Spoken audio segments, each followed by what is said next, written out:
3個幾4個月咧都會喺呢個 TVB 度過嘅。咁啊，希望大家唔好太掛住我啦。如果要掛住我嘅話，就入 TVB 度望啦。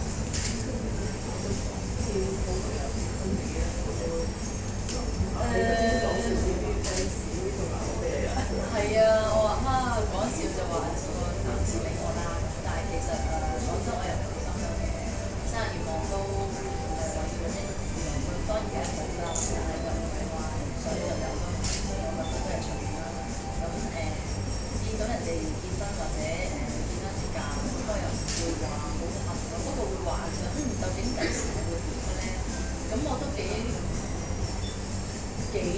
想話，我唔想喺外國度搞婚禮，因為其實都幾煩嘅，同埋幾多嘢要搞咯。咁如果我真係有呢一日嘅話，我希望香港，因為我希望可以多啲人可以參與到婚禮，因為我中意大排筵席咯。咁但係講到好似切身咁，有先算啦，你好難講啦，我閃婚或者可能我好減弱啦，唔知嘅咁。